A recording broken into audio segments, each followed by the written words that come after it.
It's time for the Rick Smith Show. Now, here is the voice of the working class, Rick Smith.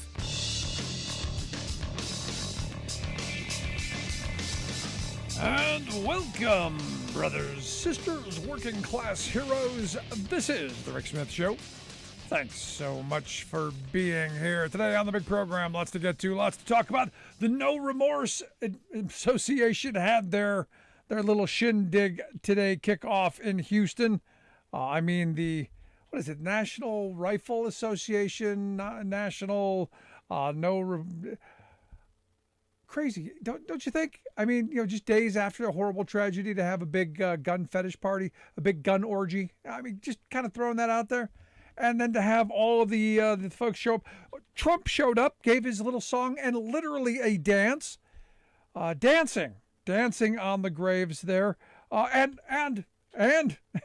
well, they did do the obligatory moment of silence where he read off the names of the 19 murdered children and the 2 teachers. Actually said nice words about teachers. I'm shocked. But I guess we care about babies before they're born and teachers after they're dead. I guess that's the Republican way of doing things. That time in between, not so much. But the creepiest moment listening to Trump read off the names of 21 Hispanic sounding names, reading them poorly and mispronouncing many of them, while some weird creepy bell gets tolled. Just very bizarre. In a room full of people hell-bent on doing nothing to address the problem. No remorse. These are the No Remorse Association folks. There's nothing there. Now, again, this is all performative. It was all about, hey, got to make it look like, got to say something. And thoughts and prayers, which they did the thoughts and prayers, all the children are going to heaven and going to be with God, and the evil person's going to burn in hell. Yeah, he said that too. Just crazy. Now, interestingly enough, the only person really with a conscience in this moment, now granted, just this brief moment, the people who actually made the gun. Daniel Defense, the maker of the weapon used in this most latest tragedy, the folks who make this AR-15 style weapon, they pulled out of the NRA convention. Wasn't the right time.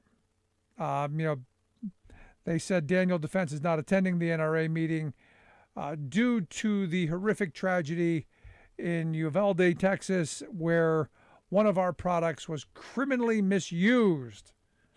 We believe this week is not the appropriate time to be promoting our products in Texas at the NRA meeting.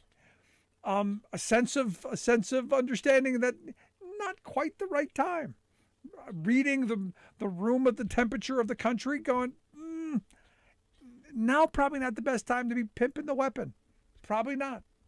Now, they are the only one that I can tell so far, but I'm going to assume they're worried about lawsuits. So public perception kind of front and center in this. But are you surprised that the NRA went forth with their big gun orgy? No. I mean, these are people who don't really care. And look, we're in a moment of outrage. We're in the outrage stage. I mean, this is the cycle. They talk about the cycle of grief. This is the cycle of American shootings. So you had this horrible tragedy. This thing happened. There's lots of attention, lots of thoughts and prayers. Oh my goodness. And we're doing that. We saw it today. Trump did literally a dance. Then we're going to talk, we need bipartisanship. In fact, Joe Manchin said that he thinks that there's possibility. I love this. Possibility that there could be 70 or 80 senators that are going to vote for gun reform legislation. 70 or 80. He said he feels different right now. And I'm going, I seem to. Is it 2018? Because I kind of remember this. Is this 2019? Is this 2020? I seem to remember this. It's kind of like deja vu all over again, to steal a Yogi Berra quote. I kind of remember this being, this time it's different. Oh, this time it's different. And yet it's not, because we keep hearing the same kind of responses from our Republican friends. I mean, Ted Cruz is, saying the same stuff. Senator Bill Cassidy from Louisiana, one of the more ridiculous statements, about killing feral pigs. I don't even know what the heck that means. The people down in the middle of Louisiana, they're down there killing feral pigs. I guess it was a meme from 2019, some hypothetical argument that was made on Twitter that I don't quite get. And evidently neither did he, but he thought he was being hip. Thought he was making an argument to keep assault weapons legal. Maybe he thought there was something between feral pigs and children. I don't know. But this is just, it's crazy. Now, what's angering and frustrating is as you're watching what's happening, there's going to be tons of blame being, it's the police officers now. Immediately it was the cops were heroes. In fact, now the governor of Texas, he's livid. Oh my gosh, livid, because he feels he was misled because the police didn't go in right away. We now know, I guess, waited almost an hour. The shooter was outside the building for 12 minutes shooting outside. Police response time, not great. We now find that, how did the statement go? That the Texas Department of Public Safety said something. They made the wrong decision. No, making the wrong decision is choosing what kind of a plaid shirt with a solid tie or something. That's the wrong decision. The wrong decision is, turning, on a different street and going a different way. This was not the wrong decision. This was malfeasance. This was just not doing your job. And as someone, reached out to me, and said, hey, look, anybody checking, these police officers' social media for any critical race theory, any white replacement stuff in their social media? I don't know, but, seems very bizarre. In watching the statements coming out of these, the now revised version of what happened, other than, now they're heroes, because now they're going to be the scapegoats. Now it's the police's fault. It's not the gun. Remember, it's never going to be the gun. It's never the fault of the gun. Remember, the gun is perfectly innocent. Never mind that. It's everything else. Now remember, watch as this is playing out. Understand, the argument is always going to be, but Rick, if you take the gun away, bad people are still going to do bad things because, he'll go with a knife. So this idea is, since we can't solve all of the problems, since we can't solve every single possible problem, we can't do everything, then, we can't do anything. So if you can't do it all, clearly can't do anything. And look, I'm not saying we can solve every possible thing. And I'm not even saying we could have stopped this. What I am saying, you cut down on the number of these weapons that are made for killing, and that's what they are. These are made for mass murder. That's what they're made for. And they're made to do maximum damage. Those cops knew this shooter had a gun they get hit, they're done. He didn't have a little Saturday night special. He didn't have a little pea shooter. Had a weapon made for murder. Had a weapon that where you get shot, you're done. They knew that. They were outgunned. Which is why they didn't race in there. I'm arguing you limit the ability to get those kind of weapons, maybe you stand a chance. Maybe if they had the old 6-shooters, because maybe most of those kids had a chance. I'm saying that maybe you can limit the severity of some of this stuff. But no, we can't talk about it because you didn't stop it. And the thing that gets me is when you talk about individual things like background checks. I've yet to find anybody who goes, no, we really shouldn't have background checks because we want everybody. We want, people with, we want everybody to have guns. I've yet to find anybody who's really against background checks. In fact, like 90% of the country is in favor of background checks. And you go, well, why politically don't we have it? Well, we don't have it because the NRA said, no, bad. Slippery slope. If we start there, before you know it, red flag laws. There's a great story over at ProPublica about a Colorado representative who proposed a red flag law and got drummed out, just railroaded out because this is the beginning of the slippery slope. And you go, no, this is common sense. Why can't we talk common sense?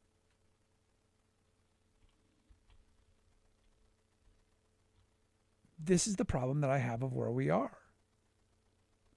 And look, we're going to find a whole bunch of new boogeymen. There are going to be a whole bunch of more people to hate. The right wing is going to have a new person to be angry with. So Colin Kaepernick, you're going to have a roommate, and that new roommate is going to be San Francisco Giants manager Gabe Kapler. Because Gabe Kapler this evening said, you know what? We're not coming out of the dugout for the national anthem. When the Giants played the Reds, not doing it, not coming out of the dugout. He said, not doing it until I feel better about the direction of the country. He said, I don't believe it is representing us well right now.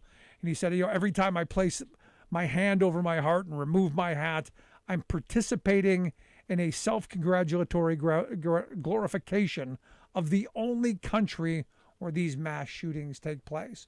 So the right, this is now going to be this is the enemy. So get ready for the F channel to lose their mind. Baseball is against America.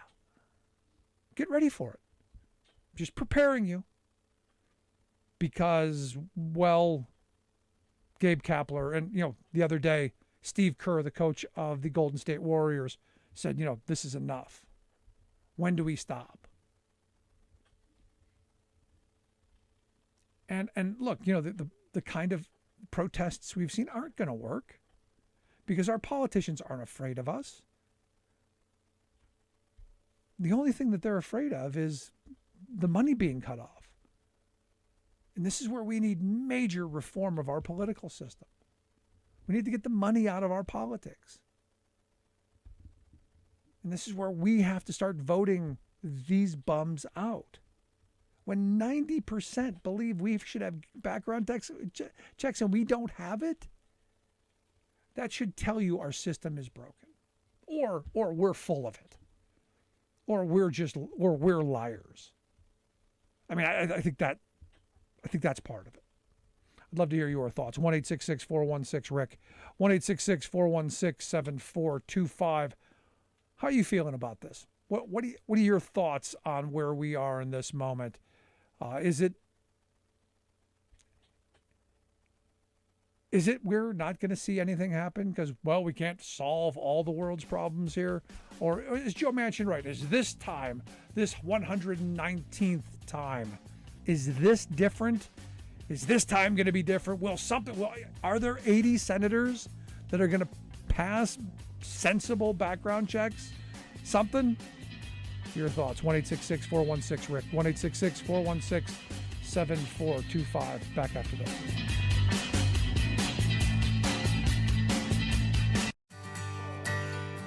From the steel mills of Pennsylvania to the auto factories of Michigan to the modern makers movement, manufacturing makes our nation great.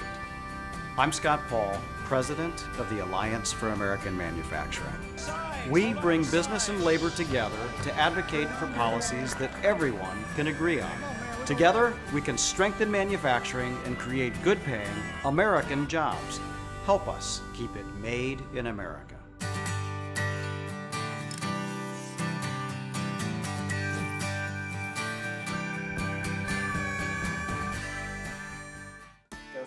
It takes a lot to raise a family.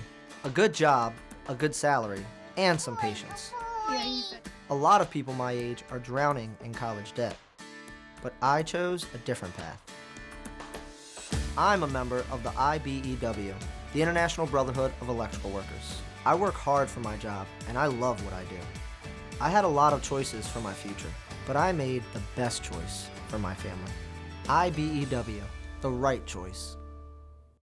I've been driving buses for 5 years, and my day-to-day routine is I wake up a little earlier than most people. I get on a bus, I go out, I pick up some students and make sure they get to school nice and safe. Here in Fairbanks, Alaska, that can be a challenge because of the winter weather and the icy roads. But I love the job. So the Teamsters are great. They provide us a lot of protections. They've always taken care of their people, made sure that our jobs were secure. We didn't have to worry about whether or not we'd have a job from day to day. And that's amazing because before we'd be working 4, 6, 8 hours a day and only earning minimum wage was real difficult to make a living. Then the Teamsters pushed a law so we make something we can live off of and not have to have a second job. What absolutely gives me peace of mind. The union membership allows me to focus on this job without having to worry about whether or not my family is going to be taken care of. I'm Andrew Case, and I'm proud to be Teamsters Local 959.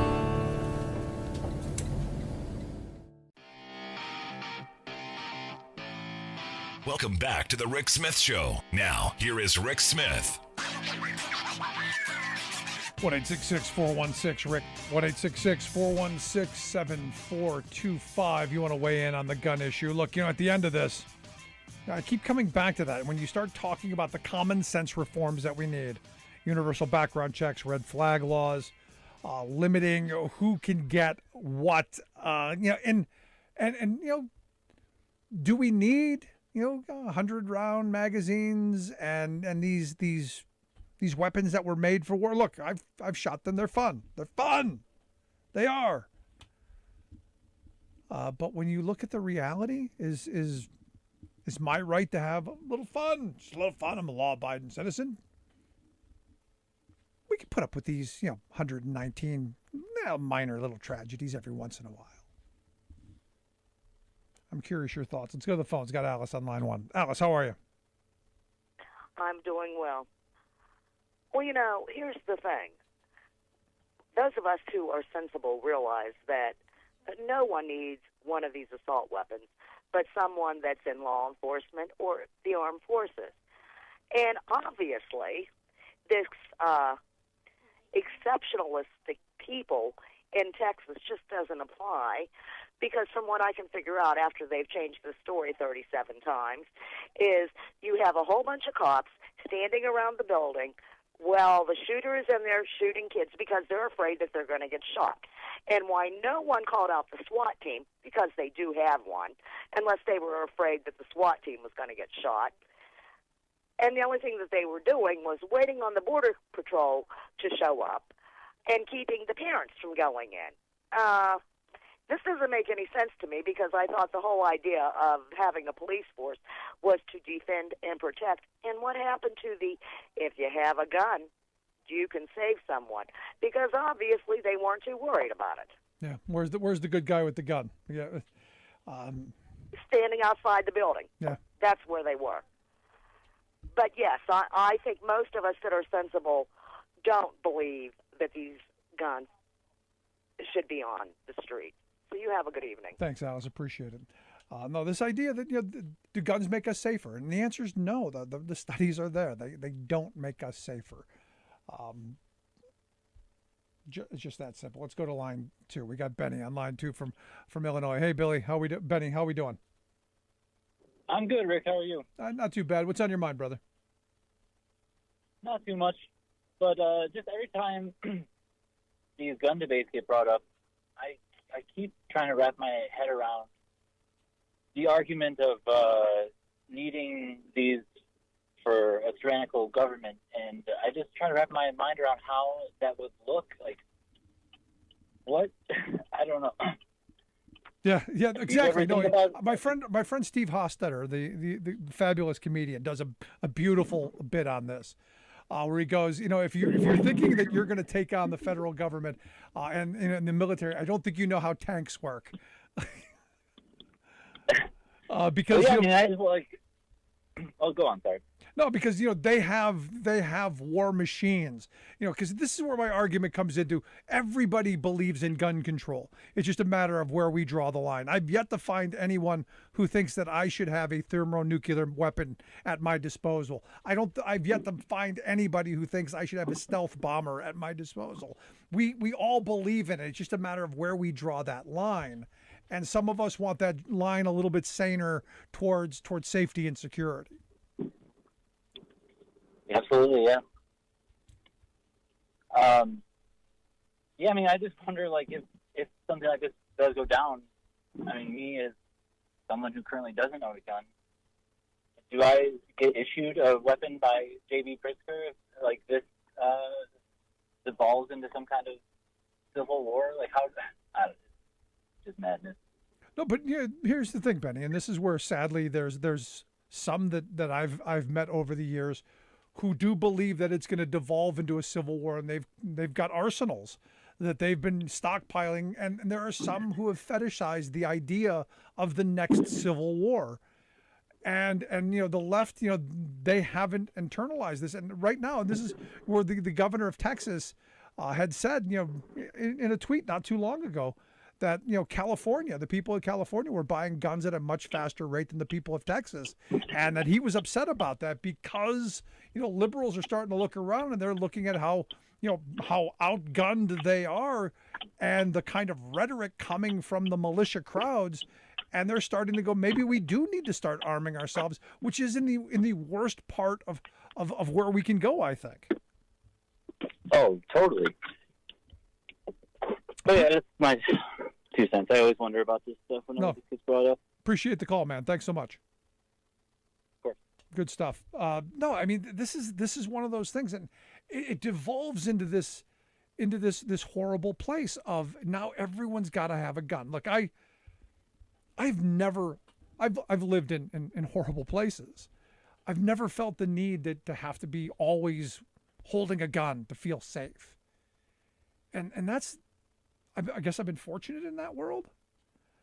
But we're in this second that you just got so much that at some point we've got to have the sane and the rational speak up. And this is where getting out into the streets and pushing back has to happen. And you're seeing students in San Diego, for instance, walked out of the classroom saying, you know what, we're not taking this. You got to do something. You got to speak up.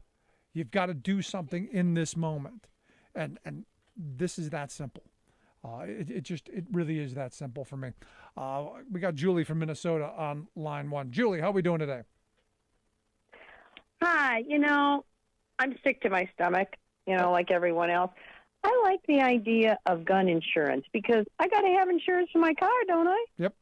To me, that's a common sense. It's just one thing. It's not going to save the world. But to me, that's a common sense something. I don't know if we could get the Republicans to agree to that.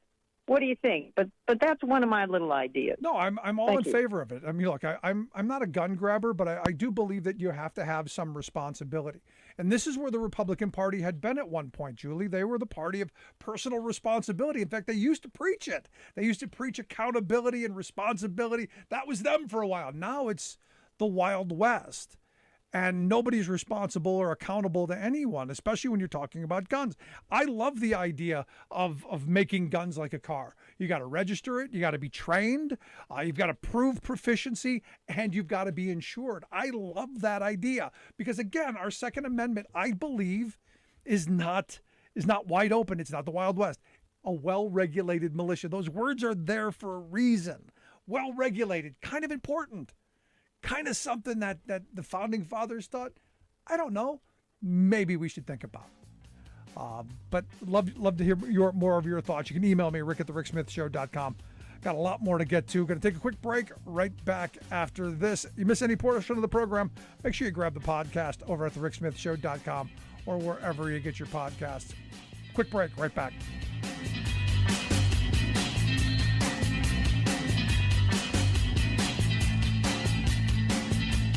I'm Rick Smith, and this is Labor History in 2.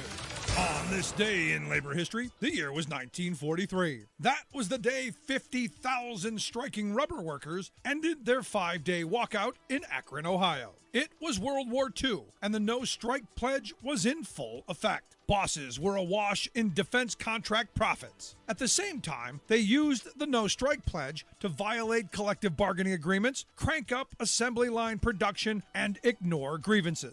As one sympathetic headline read, workers forced to strike in defense of their living standards, slashed by soaring prices, taxes, and anti-union profiteers. Workers at Goodyear, Firestone, and Goodrich had petitioned the War Labor Board for an 8-cent raise and shift differentials that they were entitled to per the Little Steel formula. For a year, they waited patiently and were outraged when they learned the board had only granted a 3-cent raise. Firestone and Goodrich workers threw down their tools immediately and poured out of the factories. Goodyear workers soon followed. In a protest telegram to the board, United Rubber Workers leaders pointed out that living costs had increased by 23% since January 1941. They also noted that essential to maintaining the no-strike agreement was a just settlement of grievances and a $25,000 cap on executive salaries, neither of which had been adhered to. The walkout was one of the first major challenges to the no-strike pledge. Women took the lead as picket captains and dispatchers. Their leadership was accepted without question. Flying pickets cruised the city to enforce picket lines.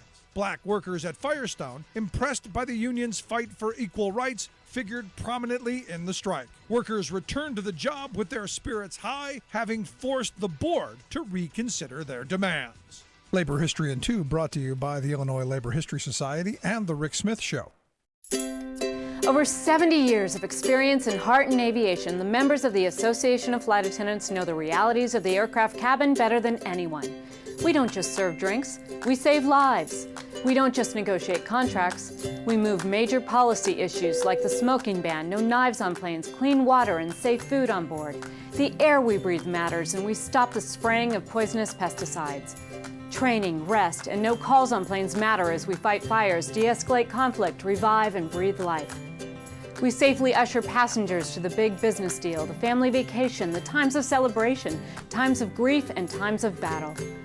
We are aviation's first responders, and we are the last line of defense in aviation security. We are the first impression and the smile of aviation, connecting the people of our nations. Fly with us, partner with us, make progress with us. The Association of Flight Attendants. Stronger together, better together.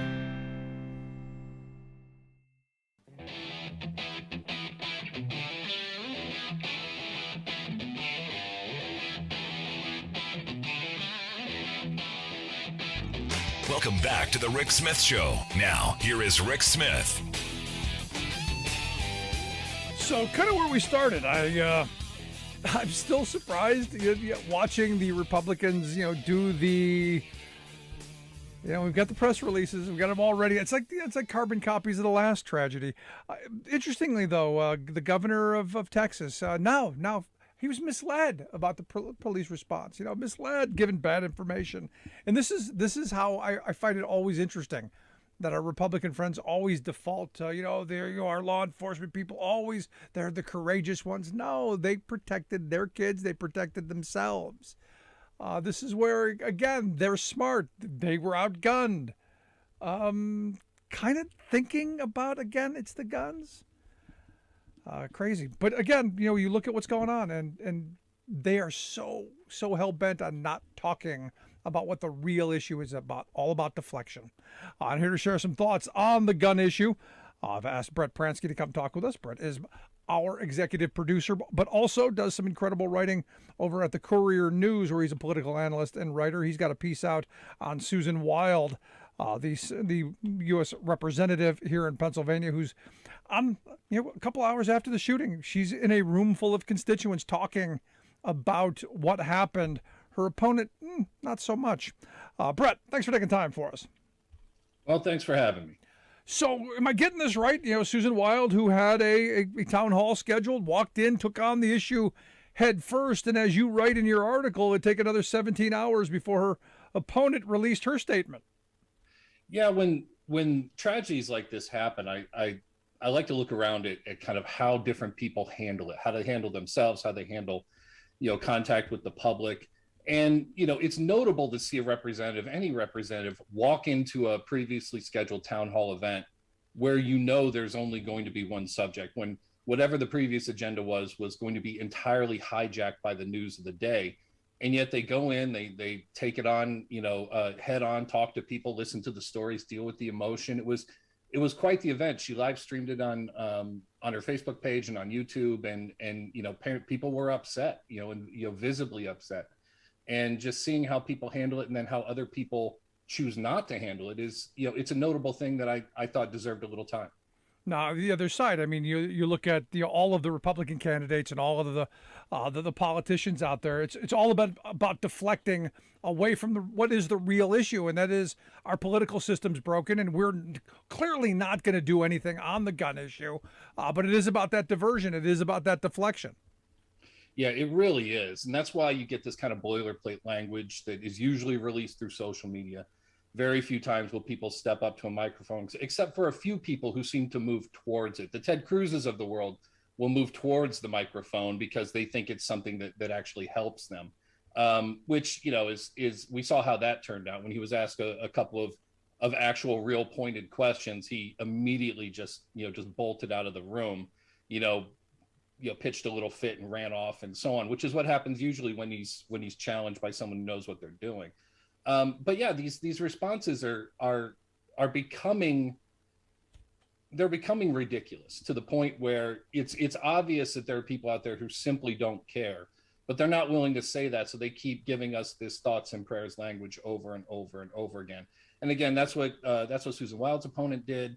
Actually, she waited till the next morning. She had nothing to say on the day of, and then I think it was like 9 or 9:25 the next morning, she released like a 33 word statement, with literally the boilerplate language, the thoughts and prayers language that we all know is coming. And while I've looked around a little bit, I don't think she said anything since. Yeah, no, it's crazy. Now you bring up Ted Cruz, and Cruz defaulted to jingoism. I mean, his official statement in the interview with Sky News that I think you were referring to is because he was asked, why are these gun shootings? Why are these children being massacred? Why is this an American problem? Why is this American exceptionalism? Why is this? And he took offense to it and defaulted to why is it that people come from all over the world to America? Because it's the freest, most prosperous, safest country on earth. He said, stop being a propagandist. And yet that statement, propaganda, because we're not the freest, we're not the most prosperous, and we're not certainly not the safest country on earth. Although, going back to that, that video clip from the TV show several years back, we used to be, and we should be. Right. And, for example, one stat that comes to mind when he talks about us being the freest nation on earth is that I believe America has somewhere between 4 and 5% of the world's population, but we have over 25% of the world's prisoners. We lead the world in locking people up. So this idea that we're the freest nation in the world is kind of false on its face. The safest place in the world, that again, we're the only country who deals with these issues. It's a legitimate question to ask. It's not even a political question. It's a measure of dead bodies, and it's something that any news organization, whether it's in this country or any other country, should be asking is why is it that this only happens here? And it's not that Ted Cruz doesn't like the question. He doesn't like the fact that there's only one answer to that question and he can't give it. All right, the answer to the question is we have a ridiculous number of guns. We have more guns than people. They're easily accessible, and the NRA, if it had its way, would sell guns in vending machines. I mean, and as long as that's the case, as long as they hold the power that they have and nothing is going to change, then Ted Cruz is going to keep dodging that question because the only real answer to it is an answer he can't give. Yeah, and in fact, tragically, disgustingly, however you want to put it, today as we speak, the NRA is having their convention in Houston. where Greg Abbott didn't attend, but it's going to send a video message. Donald Trump's spoke. All this stuff is going on like no big deal. They're going to have their gun fetish convention. Their obsession will continue, and again, this issue isn't going to go away. And this is this cycle that continues to happen every time we have one of these shootings. We're outraged, we're angry. There's all this media attention. There's all this outrage, and then there's the thoughts and prayers. There's that. And then you have, some outrage on Twitter and social media. We got to do something. And then nothing gets done. And then we kind of let it go for a while until the next time. And this cycle just continues. In fact, 119 times since 2018. And look, predictably, it's going to happen again. Yeah, it certainly will. And I've seen a lot of people speaking about this issue in the past several days. And the people who really know what they're doing are incredibly frustrated on the air. You can see it coming out because they know it's going to happen again. They know that there very likely won't be action. There's a bill on the Senate floor right now that we could bring up for a vote at any time we want to, that would increase the number of background checks and provide for universal background checks. It's there. It's already passed the House. If it passes the Senate, Joe Biden would sign it, and that would be that. But they won't bring it to a vote. And again, these are even the politicians on our side because they know it's going to fail. All right. And now, when you talk about urgency and, action and what the people, there's a lot of action going on outside the NRA convention where people have shown up by the tens of thousands to protest what's going on in there. And, people like Beto are there, leading and, and saying the right things about asking people to join hands with them, but also telling them at the same time, if you're not going to join hands with us, we will leave you behind, which I think is the right message. You want to reach out to the people who have been resistant to this message in the past, but you also want to let them know that we're going to keep going regardless, which I think is a great message. But everyone I've heard talking about this is so supremely frustrated by it, and most of them are frustrated because, like us and like me, they don't think anything is going to happen. I don't think anything is going to happen too. After all, Congress just went home. Yeah. No, if history has shown us anything, we know that nothing's going to happen. You're listening to The Rick Smith Show. We're with Brett Pransky, writer, political analyst over at Courier News. You want to check out their website, couriernewsroom.com. We'll get links out on social media, how you can take a look at the work that they do. But here, you brought up Beto, and Beto had that moment during the press conference where, look, I think his outrage, I think, him confronting him, was well received. I think people are angry. They want to see some action. I'm curious, your thoughts? Yeah, I think what most people will think is it's unfortunate, but it's time. Like, I don't think that that getting disruptive is something that we think is a really good thing in and of itself. But when it's necessary, it's necessary. Personally, I think that especially Democrats in the House and Senate, we need to understand that our opposition, which we used to refer to as our patriotic opposition and so on, these people are not operating in good faith. And they haven't been operating in good faith for a long time. Yet our representatives are still operating with a level of decorum that I don't think is appropriate to the situation. These are desperate times, and the situation is really bad. And we're still acting as if the same old rules apply. And we're still, treating people, amicably, as if there are our friends and colleagues, when in most cases they're really not, or at least they're not behaving as such. I personally think it's time for a pretty significant loss in decorum across the board until we start getting the change we need. Because what happens when we're obeying these rules and the other side doesn't, we just look weak. Yeah. And at the end of the day, we look like the team that won't fight. And again, that's already kind of an anchor hanging on the Democratic Party in the first place, is that they are weak, that they won't fight, that if there is, I think I've heard on the show a number of times, if there's a street fight, a Democrat will hold your coat. You know what I mean? And that's kind of what we're dealing with here. So if we're not going to win, and if nothing is going to happen, which, is very likely the case, we at least have to put up the fight, and we have to fight as hard as we can. We have to let people know that we are fighting, or they're not going to trust us, come November. So what is, I keep having people go, well, so what's your answer? What's your solution? So we're going to go grab people's guns. And I'm like, no, we're not grabbing everybody's guns. But I think the ones that seem to keep popping up in the news through when these shootings happen, I think that's something that maybe look at. Maybe I'm not the genius here, but there seems to be a common denominator in all of these things. Maybe that's a place to start looking. Yeah, I mean, it's hard to find a policy that's going to work across the board, especially when the Second Amendment is in place and it's valued the way it is, and in many cases should be. But I can think of 119, 120 times where grabbing a gun would have been a pretty good idea. So the idea is that we want to respect people's rights, but we also need to find a way to get these weapons out of their hands. And then there's also the idea of assault style weapons. Keep in mind, those cops stayed in the hallway for nearly an hour as little kids died. And the reason they did is because they knew they were outgunned.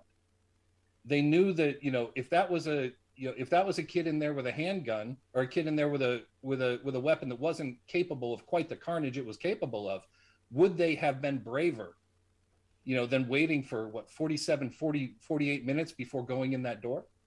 It's very likely they would have been braver had the weapon not been so unbelievably terrible.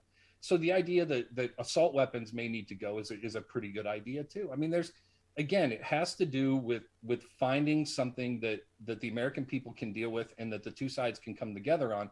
But right now, what we're seeing is at least one side of the argument is we have a situation where the issue is more important than the solution. Yeah, being able to shout at people of being gun grabbers is more important than actually saving lives. Yeah, it's interesting you bring up the police waiting, because one of the arguments is, well, we just Newt Gingrich was on fake on the F channel saying, well, we just need to pay those teachers an extra $500 a month, train them to carry the little pea shooters in their desk, because they'll be the ones to take on that shooter, where the police, who are highly trained, didn't. So I'm curious, you as an educator, thoughts? Yeah, I think it's a bad idea. I mean, for any number of different reasons. But I mean, when it comes to arming teachers, what it really is just a fallback position, so we don't have to do anything about guns. That's essentially what it is. Because keep in mind, who they're talking about arming today, they didn't trust yesterday. There's the same people that were demonizing teachers as groomers and predators and all this kind of nasty kind of anti-education stuff that you've been seeing for months now. The stuff that got Glenn Youngkin, elected in Virginia and has become a part of political campaigning ever since. This idea that, they're indoctrinating your children and things like that. So you know what? If they're going to indoctrinate your children, if they're going to groom your children, let's give them a gun so it becomes that much easier. I mean, this argument doesn't make sense. It's never made sense. It's just a way to not talk about guns. It's just a way to not talk about the real problem, which is the existence of these, high capacity death machines, in our schools and in places that they just should not exist. So again, we're going to go back and forth. Teachers are our heroes. Teachers are the problem, and back and forth, because that's how the game is played.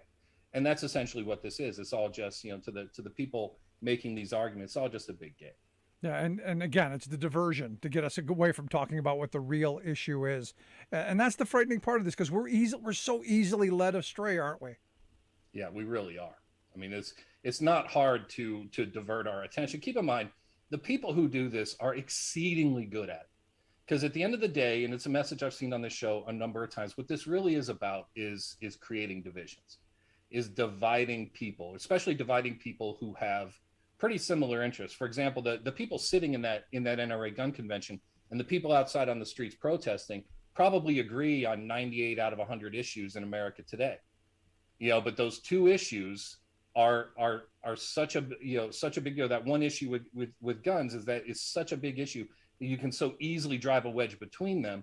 And so what happens is they never come together. And because they never come together, nothing ever gets done. And by the way, nothing getting done is the goal of the people who are driving this whole thing, which in this case are gun manufacturers. But you can see this model playing out in industry after industry after industry. This is just one of them. Yeah, and while that happens, we continue to get nothing moving forward. But let me ask you a last line of questioning, because they say, well, we had Herschel Walker rambling on about, I'm still not sure what exactly his point was, something about having a government agent. I think it was a government agency overseeing young men looking at women, looking at social media, looking at, I'm not quite sure, something about disinformation, something about something. Right. But he eventually hit mental illness. And I'm going, well, is that the problem? Well, was this kid crazy? Are these shooters all crazy? Is there something to that? Could you argue that the people sitting in that hall a couple of days after a mass murder happened, could you say that there's some mental illness fetishizing a gun? I'm curious, thoughts? Oh, certainly. I mean, I'm not a mental health professional, but it doesn't take one to realize that there is a mental health problem or a mental health component in this. I mean, when you look at the profiles of the shooters, they are typically people who, who have a severe amount of desperation in their lives, regardless of the many different ways that it can come out. So yeah, I'm sure that mental health is a part of this. But then again, when you look at all the different factors, there are mental health issues no more in America than in any other country percentage wise. You know what I mean? There are violent video games in America, but not in a greater percentage than other countries. There are, any number of different violence on TV in America, but not in, dramatically different ways than in other places. There's all kinds of different factors that are pretty much the same between us and a lot of other countries who don't have this problem. The one factor that is of dramatic difference between the United States and the countries that don't have this problem is the number of guns that exist in the culture.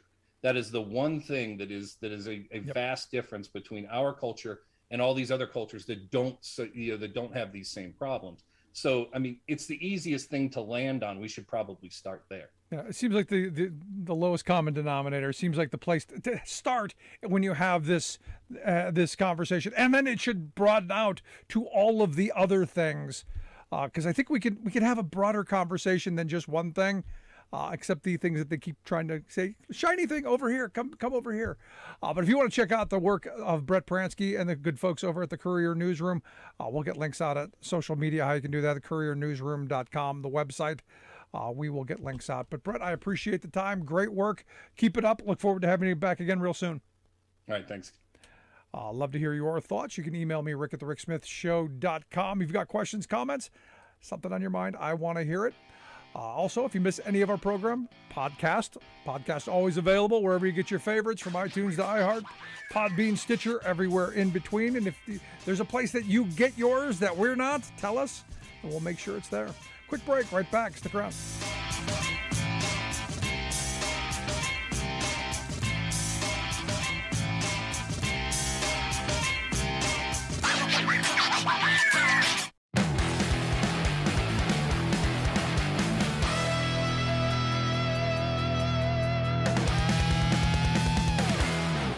You cannot be a Christian and vote Democrat in this nation. They are God-denying demons that butcher babies and hate this nation. There are baby parts, and you don't want to talk about how they're being stored. You don't want to talk about putting them in freezers. You don't want to talk about putting them in Pyrex dishes. Jesus, God, baby, Lord, Jesus, God, baby. One more time. America is a Christian nation founded by Christian men, and we intend to keep it that way. How long until mainstream Christianity is deemed domestic extremism? Genitals, I don't care if you're black or white, are a third the size they were of a 1960s male. So if you don't declare your pronouns, maybe you're a domestic extremist too. 3-year-old girls are now having periods. 5-year-old girls are now getting pregnant. When you go to bed at night, put your head on that soft pillow, you know Oz will be doing exactly what you'd want him to do if you were there next to him. I'm Candace Taylor. My NFTs, they are available on melaniatrump.com. There are pictures and animated videos from our time in the White House. Are you going to accept the results of this election? Well, it depends on they're fraud or not. And how are you going to tell if there's fraud or not? Because Dominions here. We have no ability to decertify the election and go back and nullify it. We do not. You ain't seen the insurrection yet. You keep on pushing our buttons, you low-down sorry compromisers. you God-hating communist America. You'll find out what an insurrection is, because we ain't playing your garbage. We ain't playing your mess. My Bible says that the church of the living God is an institution that the gates of hell shall not prevail against it. And the Bible says that we'll take it by force. Bigger and better and stronger than ever before. The great MAGA king.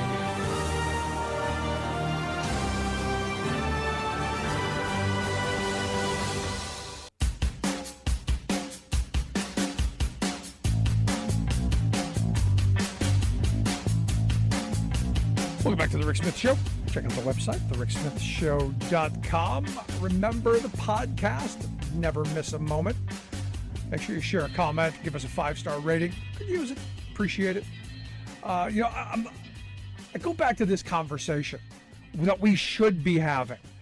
Because my email box is full of right-wing groups saying, no, it's not the gun. No, ignore that. Ignore the big thing. Ignore the elephant in the room. It's all of these other things. It's the door was unlocked. And that's a problem we should be talking about. It's, he came from a broken family.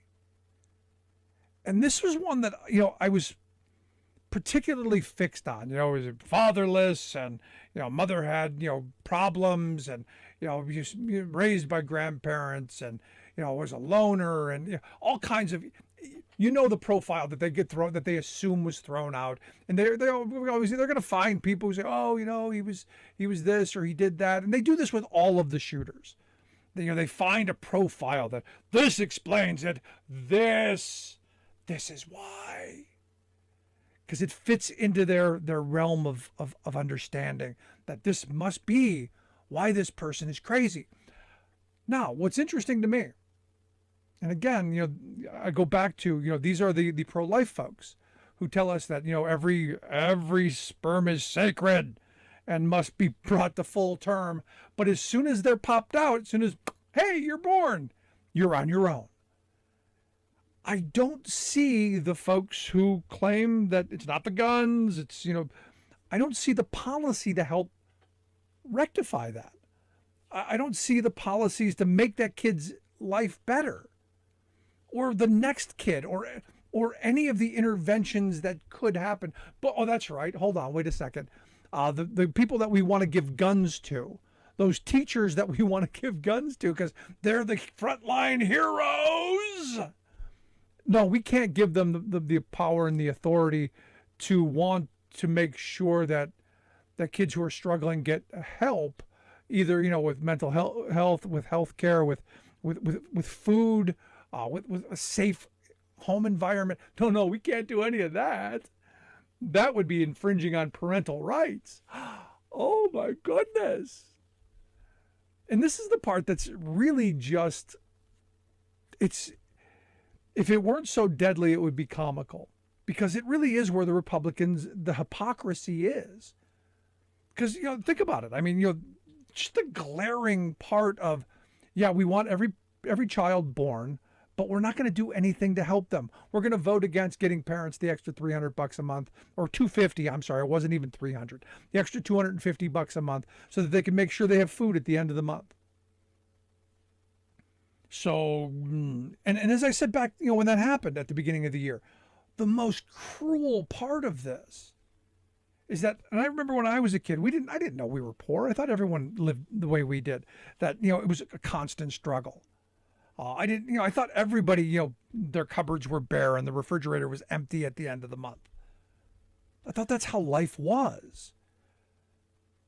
I can't imagine if someone came and said, no, for these 6 months, we're going to make sure you have a little extra resource. So we're going to make those last couple of days of the month much easier. Going to show you a different reality. And then at the end of a couple of months, we're just going to yank it away from you. This is what they do. And I look at how cruel that is. And what's angering is they take these high moral positions. We care about the fetus, and we're pro-life, and we love the police and the children. And yet, when it comes down to the policies, when it comes down to the actions, What do we get? Well, I look at Brett Pransky's piece. You had Susan Wild, the representative in the 7th District in Pennsylvania, who went into that room full of grieving family, of grieving parents across Pennsylvania, of grieving citizens who are looking, hey, could this happen in my area? And she took it head on. And her opponent, well, what was it, almost a whole day before she put out a tweet with, several words. I mean, at some point, do we not hold people accountable? And Republicans, please, take your party back. You weren't always this crazy. You weren't always this heartless. You weren't always this uncaring and irrational. I miss that Republican Party. I miss arguing about policy and initiatives. This is just cruel. Love to hear your thoughts. Email me, rick@thericksmithshow.com. If you missed any of today's program, make sure you grab the podcast. Always available, always there. Thanks so much for tuning in. We'll see you back here next time.